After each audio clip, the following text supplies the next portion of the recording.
In this section, we're going to look at how different ways we can combine functions. So if we start with two functions, we can combine them in different ways. And so in this first definition, I'm using just two functions, f and g, and then we can combine those using our four basic operations. So on the left side here, this is the notation that stands for the function. So this is our sum function, our difference function, product function, quotient function. And then the right side tells you basically how you're going to find those functions. If you know these two, the sum function is just going to be adding up the two functions. This difference function, you're going to subtract, of course, and subtract in this order to get the correct result. So it's pretty straightforward, just applying those basic operations. So an example, a really common example of like the difference function would be in business when you want to find your profit. So you might you have a function that gives you your revenue, how much money you take in, and subtract your cost. So in business, you might have a cost function and a revenue function, subtract those, and that would give you your profit then. So it's just, writing a new function from two existing functions. And functions are just formulas, right? Okay, so we're going to do that, and then we'll also find the domain of some of these here.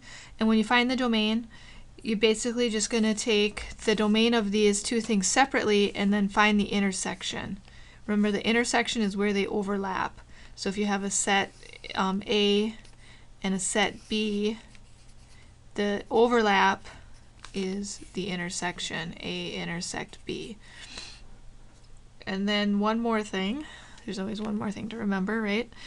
We can't divide by 0, so you got to make sure if you are finding the quotient here that you're throwing out any numbers that make this denominator 0. Okay, so let's go ahead. These are pretty basic. Most people have no problem here. Now, notice here I've got three different functions, right? And I want to use the f and the g to find the function f plus g. This is the name of the function, and it's not giving you the input. Well, you still need to have an input, right? So this means find f plus g at x. You could, because the input's not given, you could change it. You could find f plus g at y if you wanted, but that, we wouldn't do that because f and g are in terms of x. So don't be confused because there's no at x there. You're going to include that. And then that means we're just going to find f at x plus g at x. So f at x is the square root of 2x minus 4, and g at x is x squared minus 4. And then we do simplify if we can, and that would just be adding like terms if there are any, but there are not, so this is our final answer. That's it. That's the function.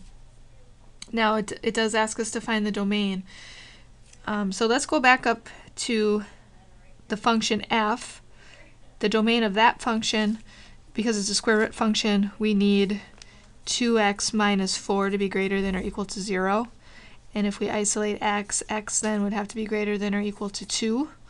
So the domain of f, I'm going to use this subscript here to represent domain of f, would be 2 to infinity. I'm going to use an interval notation. And then g is just our squaring function minus 4. The domain of that is all real numbers. And then I'll put a g there for a domain of g. Take the intersection. So basically you only want the numbers that work in both parts. That's basically what's happening here. And that's your overlap. Which numbers work in both? Well, only these work in both. So the domain of f plus g will be 2 to infinity. And if I found f minus g, it would have the same domain. You don't need to redo that. It's going to be the same. F times g will have the same domain. Now f divided by g, we'd have to throw out anything that makes the denominator 0. And actually, we're going to do that one, so we'll come back to that in a minute. Let's find f minus h first. So f minus h, we're using this function and this function this time. So again, we need a variable, so we'll use x. So f at x minus h at x, and that is square root of 2x minus 4 minus, now the thing with the difference function, subtraction, make sure you remember to distribute. Don't just write minus 2x squared plus x without the parentheses. You have the parentheses and you'll need to distribute that sign.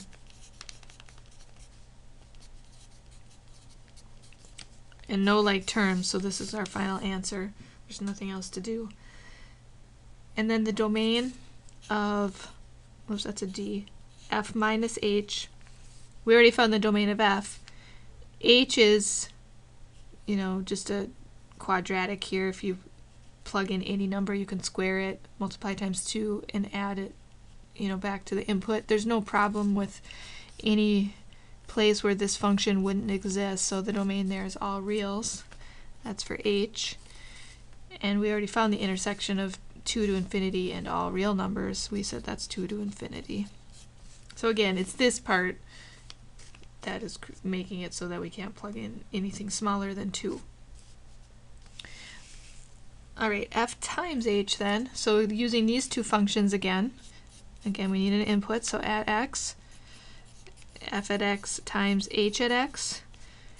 F at x is square root of 2x minus 4, and h at x is 2x squared plus x. So you're taking this times this. You can expand that. There's only one term here, so distribute that through.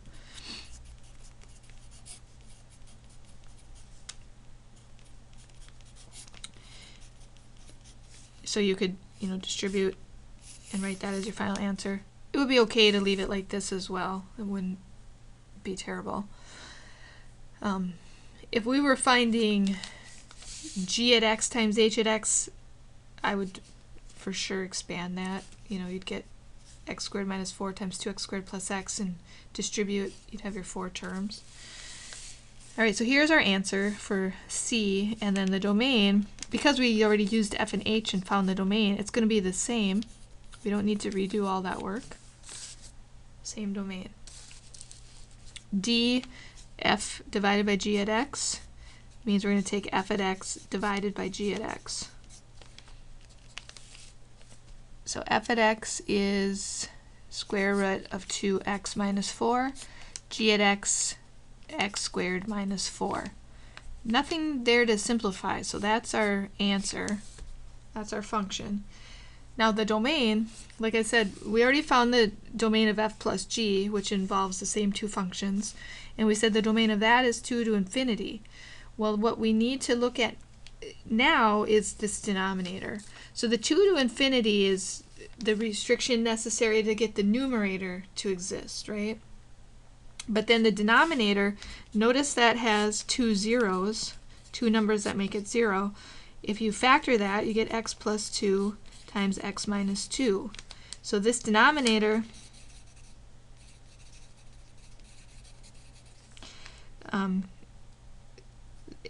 let me write a sentence here. In the denominator, x can't be equal to 2 or negative 2. Well, because the numerator here, this has the restriction 2 to infinity, we already have satisfied the not equals 2, or excuse me, negative 2, because it's not in there. So we have to just throw out the 2 now. So the domain of f over g, we need to satisfy the original thing, but then we need to take away any other numbers that would create a 0 in the denominator. The only thing left that creates a 0 is 2. So this domain is 2 to infinity, not including 2, versus the other ones that included 2. Okay? It still can't be negative 2 either, but this doesn't contain negative 2, so we don't need to make an adjustment for that. It's already out. Alright, so those are our, that's our algebra functions with our 4 basic operations. Now we're going to look at a 5th way to combine functions, and this is called the composition of two functions. We can compose more than two functions. When we're composing functions, we're basically putting one function in as the input into another function. So in the definition here, the notation is this open circle in between F and G. I'm going to use F and G. Of course, we can use other letters. It doesn't have to be F and G. What does matter is whatever function is on the right side is the one that ends up on the inside. The function on the right ends up as your input into F. It might help you to change that outer parenthesis to a square bracket like that. So this g at x is the input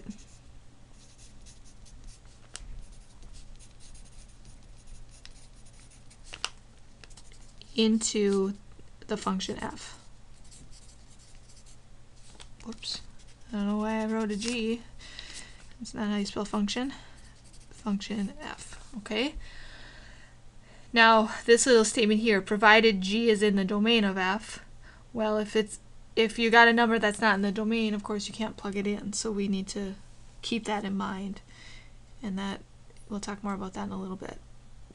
All right, so basically here what we have happening is we have this function g, right? Here's our domain of g. And its input is x, and its output then is g at x. So g is operating on x, you get out g at x. Okay, so here's your range of g. Now, if this output is in the domain of f, that's this part here, then we can plug it into f. Okay, so this range doesn't have to all be numbers that you can plug into f. There's just some portion of it that you can plug into f. So actually, I think what I'll do here is move this so my diagram looks a little nicer. I'm sorry. I'm going to move g at x over here. So it's coming over here. And then maybe only this portion of this, so this circle is the range of g. If you can read that. Sorry, it's a mess. And then this circle here, these are the numbers that you can plug in for f. Domain of f. So as long as this output is falling in that domain, then you can plug it into f. And now you've got f at g at x. Okay, so we're using these circles to represent our sets. And so this is now our output. So in this first example here, I'm going to use f and g. And I say, okay, do this for the number 4. So in this diagram, this is going to be 4. We're going to plug 4 into g, get whatever output we get. That number, as long as it's in the domain of f, we're going to plug it into f and get this number. If we do this in general and call it x, which is what we're going to do in part B, notice here I'm doing it at the value of 4. Here I'm just doing it in general. So I'm going to plug in x. This is going to be a formula that will take this number straight over here.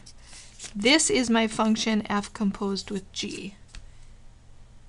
Now I can only take these guys in here as for the domain here, the ones that, you know, I can get out a number that I can plug in. So that comes into the domain part of it. All right, so this is like our formula that will take us in one jump instead of having to take 2 jumps. All right, so let's do it, the example, and hopefully that'll help clear up this idea. So f composed with g at 4. We're going to find f at g at 4. So just using this definition, the x is replaced with 4. All right, so this is my x is 4. I'm going to plug that into g. G at 4, g is the square root of x, so it's going to be the square root of 4. So I've got f at square root of 4 is 2. So this, you know, this was a 4. Now I've got out 2, and now I'm going to plug 2 into f. So this is 3 times 2 minus 2. 6 minus 2 is 4. So 4 comes out. Okay, and those don't have to be the same number, right? It just happened to be in this case. So there's my result, 4. If I plug in something else, you know, get a different result. In B, now I'm going to actually find this function. Here I found a function value. Here I'm going to find the actual function where I have the formula. So I've got f at g at x, which is f at the square root of x. So using x instead of a number. And then the f says to take the input times 3 and subtract 2. So it's going to be 3 square root of x minus 2. That replaced x in the original function. So f composed with g at x is this formula. If I know this formula, I don't need to do the two-step process like I did in part A. I can say, oh, I need f composed with g at 4. Well, I'm just going to plug that into my formula. And notice I get the same result. It just does everything in one step instead of having to get one input, put in an input, get an output, now plug it in to something else. Okay, so that's the same result we had before. Alright, now I did ask for the domain here as well. So, because we can only put in 0 to infinity on this inner part, right? We can't take the square root of a negative number and get a real answer. That's going to be the domain. So usually you can just look at this formula and that will tell you what the domain is. But we have to be a little bit careful about that. We're going to talk more about that. We'll look at an example. So here a domain is 0 to infinity. Basically, the original input is preserved here, so you don't have to worry. You can just look at that final answer because you see that original thing there. Okay, g composed with f. So now notice the g and f are switched around. This is going to change the answer. Now the f at x is the inner part and the g is the outer. So g at f at x, which is g at f at x is 3x minus 2 from right here. And then we're going to plug that into g. So here's g, it's the square root of x, so the square root of whatever the input is, which is 3x minus 2. So there's our g composed with f at x. So again, this is the name of the function. This is telling you how to find the function. Okay, so if you're going to label this, that's what you would do. Notice that's not the same as this. And for the domain, notice that f is a linear function, right? 3x minus 2 is linear. So domain is all real numbers, and then the set of outputs is also all real numbers. But we can't put all real numbers in here and get this square root, you know, existing. It's not always going to be real. So we have to keep in mind that this 3x minus 2, the things we get out here, need to be only the numbers that are bigger than or equal to 0. If we get something negative, then the square root's not going to exist. So if we solve that, we get x bigger than or equal to 2/3. So the domain of g composed with f is 2/3 to infinity. Okay, let's do one more. I need a sharper pencil. F composed with f. That seems strange, right? Because we have the same function. That's fine. We can plug a function into itself. This just means we're going to put f into itself. So f is 3x minus 2, right? So that becomes 3x minus 2. And then we're going to plug that in to 3x minus 2. So the x is the placeholder. This is our input in place of x, right? That was our old x. And then distribute and simplify. So 9x minus 6 minus 2 is 9x minus 8. Alright, so here we had a linear function going into a linear function. Answer is a linear function. The domain for that is just going to be all real numbers. Let's see what's on the next page here. How many more do we have left? Alright, I think let's do E, and then I'm going to take a break. If I don't, you're going to hear my stomach growling soon because I'm pretty hungry. So notice here we have the composition operation twice in there, so there's 3 functions involved. When that happens, you're going to work from the right side, that's going to be your innermost, plug that into G. Whatever that result is, you're going to plug into H. So the H is the outermost. You're going to plug that into G. Here, let's do a square bracket. And then into G, you're going to plug in F. Okay, so this is inside of G. G at this is inside of H. So we work from the inside out.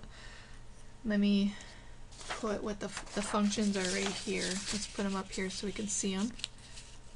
I don't have them memorized. Alright, so f at x was 3x minus 2. So we got g at 3x minus 2. And g is the square root of x. So we've got square root of 3x minus 2. And now we're going to plug that into h. We've got this absolute value function. And so the x here is going to get replaced with this square root of 3x minus 2. Absolute value of the square root of 3x minus 2 plus 1. Whoops, I meant to make that. I like to, when I have absolute value, I don't want that to look like an 11, so I'll write my 1s like that. Alright, actually, this is a little, it would be fine if you left it like that, but we could actually drop the absolute value here because this is bigger than or equal to 0 and this is 1, so we would never get a negative. So it would be okay to simplify this and write that. Okay, but I'll put or. If you don't notice that, I'm not going to take anything off, but you know, this is actually the simplified form. Okay, so for this one, we are going to need, you know, we have this square root in here. We are going to need x bigger than or equal to 2/3 again, so that this exists. So the domain 2/3 to infinity. Alright, well maybe I'll do one more here, because I want to talk, well I'm thinking about it, about this domain some more here. So here I have 2 different functions. Notice I want to find both orders of composition, f composed with g, g composed with f. As we've seen in the previous example, those are not necessarily the same function. So composition is not commutative, right? If you take a times b, it's the same as b times a. That's multiplication, of course, and multiplication is commutative, but composition is not. So we can't reverse the order of composition and say we're going to get the same result. We're going to find both of these. Let's do f composed with g first. And again, we'll use x as our input. So this is f at g at x, which is f at 1 over x. Alright, so here in f, we're going to replace this with 1 over x. So we got 5 over 2 minus 1 over x. Well, that's not how we want to leave the answer because we have a fraction and a fraction. So we want to, this is a complex fraction. That's what you call it when you have a fraction inside of a fraction. We want to clear out this denominator of x so that we don't have a fraction in a fraction. So we'll take the top and this numerator and this denominator times the LCD of all these little expressions, all the terms inside that big fraction, if you will, and that LCD is x. And then I get 5x over distribute 2x minus 1. That, you know, 2x and then 1 over x times x is 1. All right, so this is the form we want for the answer. F composed with g at x is 5x over 2x minus 1. Okay, so here's where it gets a little tricky with the domain, because you look at this final answer and you say, oh, well, I can't have x be a number so that 2x minus 1 is 0, right? So 2x minus 1, that can't be equal to 0. Well, that would be, you know, when is it 0? It would be 0 if x is 1/2. So that's not in the domain. Okay, that's true. We can't have 1/2, you know, plugged into this formula. But there's something else. And it comes with the simplifying, the way we simplified this, it disappeared. And so what happened is, notice in the original, before we simplified, we have this 1 over x in here still. And because of that, we cannot let x equal 0. If we plug in 0 up here, there's a point where you're going to get division by 0, and that can't happen, right? So we have to also throw out 0. In the simplifying, that got washed out and you don't see it anymore, right? But you have to keep it in mind, look at every step. Because in the original function you can't plug in 0, you're not going to be able to plug it in here either. Even though this does exist at 0, the reason you can't is from this step. At this step you can't plug it in. So from here, 0 not in the domain either. So what I recommend is look at your function in the final form, throw out anything that makes it not exist, but then also look at it before you simplified. Is there anything else that you wouldn't be able to plug in at that step before you simplify? In the previous problems, we didn't have, you know, the thing we plugged in was fine. There was nothing extra to look at. Or, what did I do with that other page? Or the original expression was preserved. Like I said here, no, sorry, where did it go?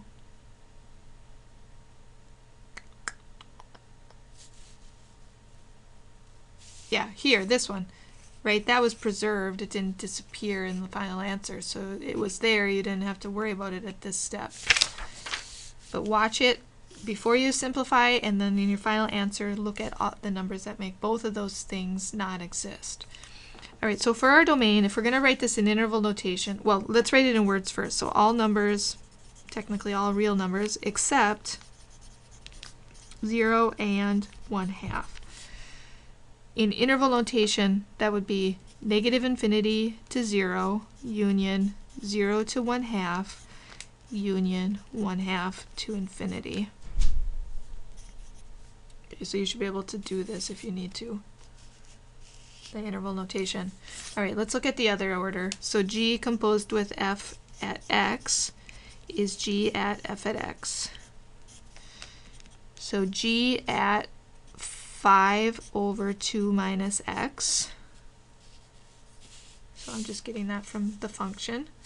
Now I'm going to plug this in place of x in g. Remember, g is 1 over x. So this is going to be 1 over this. And now again, I want to simplify that.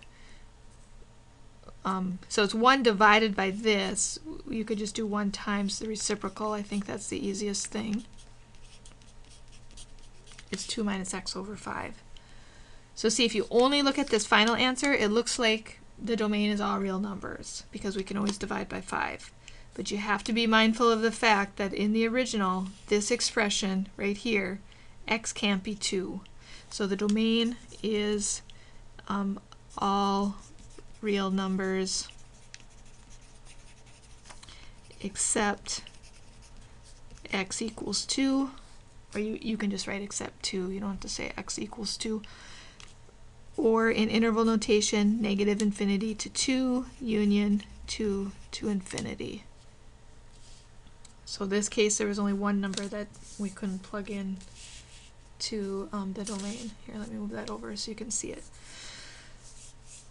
Okay, well, I'll finish. I think there's two more problems. No, well, I guess these are all similar problems.